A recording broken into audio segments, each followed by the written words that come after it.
I think I was raised up with lots of guidelines and lots of, not guidelines, but like red lines and do this and don't do this and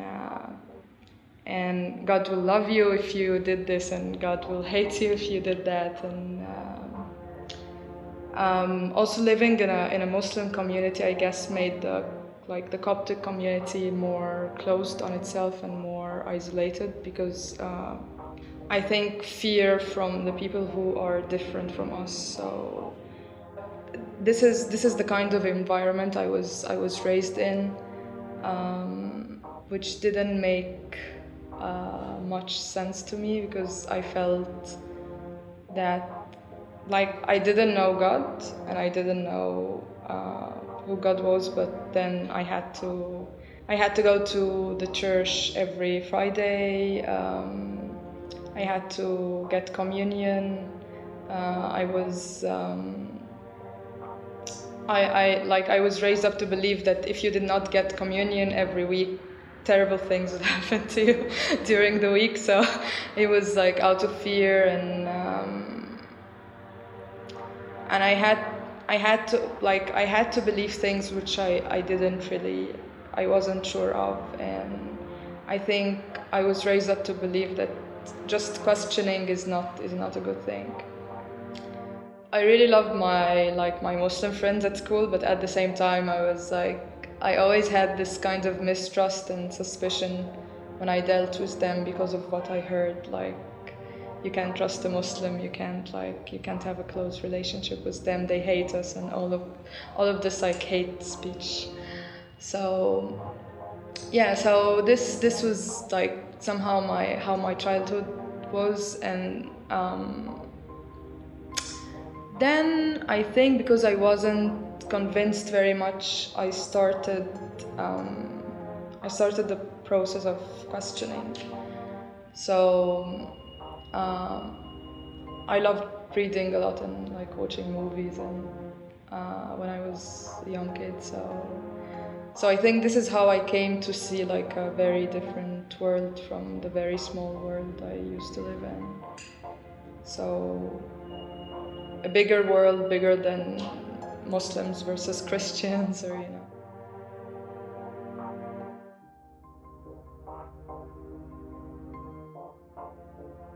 If we believe in the God who created everything, then God loves everything God has made.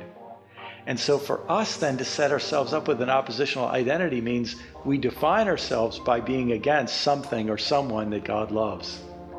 And that's just a recipe for confusion and trouble.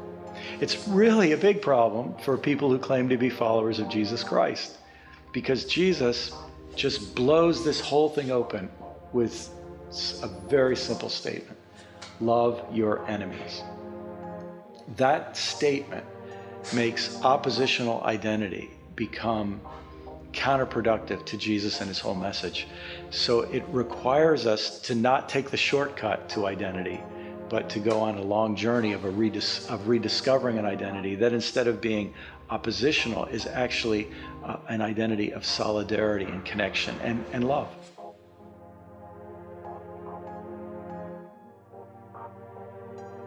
And formally, around 14, I made the profession of faith. An aunt led me to Christ. I thought I was a Christian already, but I didn't explore that. So anyway, I became born again, if you say. It was a fun time, I was really into Kenneth Hagin, Word of Faith. God bless those guys. Smith Wigglesworth, all the books. We were really into that.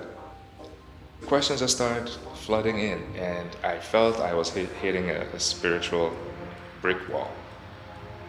My community, as much as I loved it, wasn't just enough. So I started just investigating. I was maniacal about it, and I reached certain conclusions that were not popular with the church I was attending at the time, and I had to leave. I was honest with myself. I knew theologically I was just at a different place. than from the church that I attended. I was just... So now, today, I have just learned to embrace mystery. I don't have to know everything.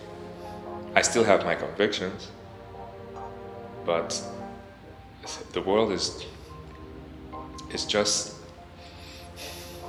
much bigger than a box or whatever box you create.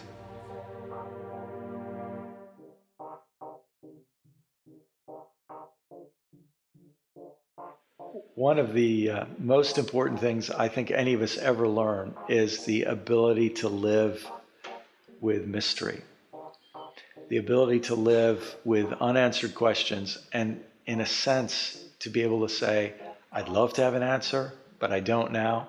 I may never have an answer, and I can live with that. You know, this to me is the difference between trusting God and trusting our ideas about God. I remember a verse I memorized as a kid from the book of Proverbs.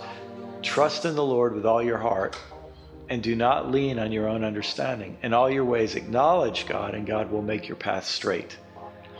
And I remember I probably was in my 30s when I was going through a real period of questioning and doubt.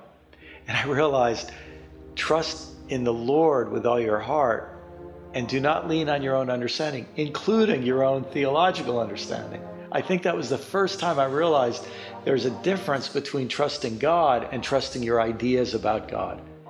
And in a certain sense, it's only when you feel a tension between those two, where you can doubt the ideas you have about God, where you can, in a certain sense, that's the point where you really start to trust God. You trust God beyond your understanding.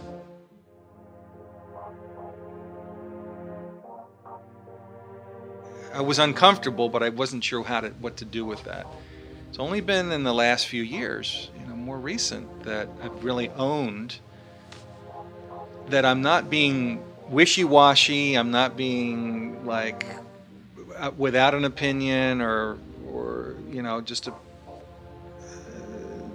I don't care or something like that. I do care, but what I care about is hearing all sides and bringing that together. When we do that, and something can happen that I think God is in the midst of. This is what the two or three, when two or three together. It's not when one by himself thinks about it. It's when two or three are together that I'm there. And so it's natural for us to have different points of view. We have that. But here's another thing. We don't have to be stuck in our point of view. We can change. We can hear other people. We can move. It's wanting to hear the other point of view. It's wanting to, it's desiring. It's caring enough about the other person to want that. And I think that's what Jesus is saying, is to love your neighbors. Love your neighbor means to care about what they care about, is to care enough to hear what they care about, to want to know what is important and valuable and is passionate for them. Listening to one another I think that's the basic need, is to listen in a way that really is open to the other person, where they know. And people know whether you're really listening or whether you're not listening. You're just listening long enough to be able to say something back. What this means, I think, for us, if we want to be faithful followers of Christ, we not only have to be careful about the way we talk about our fellow Christians. I mean, we know that we're supposed to treat our fellow Christians as brothers and sisters. How does it make God feel if we're insulting and attacking fellow members of our Christian family? But the fact that Peter says we should always have grace when we're answering the questions of people who don't believe, that reminds us we have to have the same respect for every person. So our starting point is not, do you agree with me?